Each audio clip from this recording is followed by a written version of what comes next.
Sir मुसलमानों की धार्मिक आस्था का सम्मान नहीं होना चाहिए? उनका भी तो आजादी में योगदान है। संग्राम गिरी पहाड़ पर बौद्ध स्थल है सर, बहुत पुराना। वहां बौद्ध भिक्षु को सरकार बिजली नहीं देती, रास्ता नहीं देती, और इतनी बुरी हालात में उनकी धार्मिक आस्था क्या है सर? इस देश से दलितों, मुसलमानों, पिछड़ों, आदिवासियों को निकाल देना चाहती है सरकार। सरकार को चेतावनी के तौर पर कहना चाहता हूं, सरकार अपनी इस आदत में सुधार करे, वरना इसके परिणाम सड़कों में बहुत भारी होंगे। अगर मुसलमानों को, दलितों को आप लोग निकालने के बारे में सोचोगे और उनकी धार्मिक आस्था का अपमान करोगे तो ये हम लोग किसी कीमत पे बर्दाश्त नहीं करेंगे। माइनॉरिटी की बात करूंगा, धार्मिक आस्था की बात है, हम तो सभी का सम्मान करते हैं क्योंकि हमने शपथ ली है, हम संविधान को मानने वाले लोग हैं। लेकिन सर बड़ौत में भगवान आदित्यनाथ निर्वाण लड्डू पर्व के दौरान दुर्घटना हुई, 8 लोगों की जान चली गई, श्रद्धालुओं की 75 घायल है, सरकार ने संज्ञान नहीं लिया। अयोध्या की तरह उनको मुआवजा दे देते तो उनके मन में भी जो माइनॉरिटी है, पीड़ा जो है वो खत्म हो जाती। न्यायालय द्वारा पारित आदेश के बावजूद जैन समाज को जैन महातीर्थ गिरनार जूनागढ़ गुजरात पे पूजा करने रोका जाए, जो उनके मौलिक अधिकार का उल्लंघन है सर। बरेली में सार्वजनिक रूप से हजरत पैगंबर मोहम्मद साहब के खिलाफ सार्वजनिक अपमानित गाने चलाए गए। क्या सर मुसलमानों की धार्मिक आस्था का सम्मान नहीं होना चाहिए? उनका भी तो आजादी में योगदान है। और इनको अपराधियों किसका संरक्षण की खुलेआम इतने इस तरह गाने बजा के अपमानित कर रहे हैं? संभल की हिंसा में सर 74 लोगों की गिरफ्तारी हुई है और वहां के मुस्लिम डर के साए में है। सरकार बेगुनाहों की गिरफ्तारी बंद करे। महाराष्ट्र में सर चंद्रपुर जिला पड़ता है, मैं अभी गया था, तालुका चिमूर में ताडोबा फॉरेस्ट में संग्राम गिरी पहाड़ पर बौद्ध स्थल है सर, बहुत पुराना।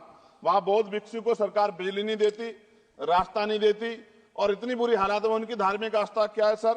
तथागत बुद्ध की ज्ञान स्थली होने के कारण बोध गया में बौद्ध धर्म के अनुयायियों के लिए जो बहुत महत्वपूर्ण स्थल है सर, इस स्थल पर अवैध कब्जा हटवाकर बौद्ध धर्म के अनुयायियों को सौंपा जाए। उनमें बड़ी चिंता, देश विदेश से लोग आते हैं, तो यहाँ हमारे देश की छवि भी खराब हो रही है।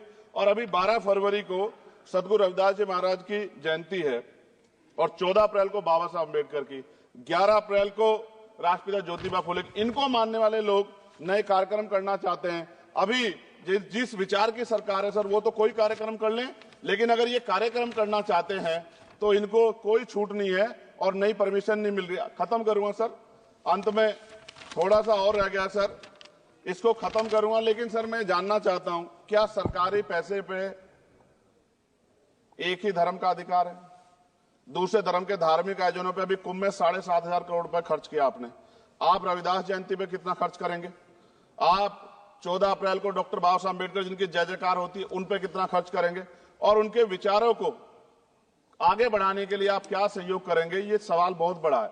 और अंत में सर मुझे आपसे, आपके माध्यम से सरकारों को कहना है सर, क्या इस देश से दलितों, मुसलमानों, पिछड़ों, आदिवासियों को निकाल देना चाहती है सरकार? जिस तरह से उनके अधिकारों को, स्कॉलरशिप को, उनकी पढ़ाई को, हेल्थ सिस्टम में कोई पैसा नहीं खर्च हो रहा है, क्या उनको निकाल के इस देश को ऐसा देश बनाना चाहते हैं जहां कुछ ही धर्म के लोग रहेंगे? सर मैं ये कहना चाहता हूं, देश सबका है, और अगर सरकार ये तय करके बैठेगी कि वो दलितों, मुसलमानों को, पिछड़ों को, आदिवासियों को निकाल देगी, तो सर ये संभव नहीं। इतनी बड़ी आबादी है, हम अम्बेडकरवादी लोग उनके पक्ष में खड़े हैं क्योंकि हमने शपथ ली है कि हम हर व्यक्ति का संरक्षण करेंगे। और मैं आपके माध्यम से सरकार को चेतावनी के तौर पर कहना चाहता हूं, सरकार अपनी इस आदत में सुधार करे, वरना इसके परिणाम सड़कों में बहुत भारी होंगे। अगर मुसलमानों को, दलितों को आप लोग निकालने के बारे में सोचोगे और उनकी धार्मिक आस्था का अपमान करोगे तो ये हम लोग किसी कीमत पे बर्दाश्त नहीं करेंगे। मैं आपका धन्यवाद करूंगा सर, लेकिन साथ साथ मैं ये भी कहूंगा सर, और सर खत्म कर रहा हूं सर, 10 सेकंड में खत्म कर रहा हूं सर, आप आदेश करेंगे तो खत्म कर दूंगा। खत्म कर दीजिए, एक सेंटेंस बोलिए। 10 सेकंड में खत्म कर दूं सर, एक सेंटेंस में 10 सेकंड ही आएगा, बोलिए। सर मैं बस ये कहना चाहता हूं कि सरकार सभी का ध्यान रखे और उनमें भी गरीबों का ज्यादा ध्यान रखे, क्योंकि सर अभी जेब कटाई हुई, 2800 रुपए का टिकट है सर इलाहाबाद का, 56,000 रुपए का था सर। मैंने मंत्री जी से कहा, तब जाके उन्होंने संज्ञान लिया, तब आधे रेट हुए। इसलिए कह रहा हूं, धर्म के नाम पे धंधा और लूट नहीं होनी चाहिए सर, इसकी जिम्मेदारी सरकार की।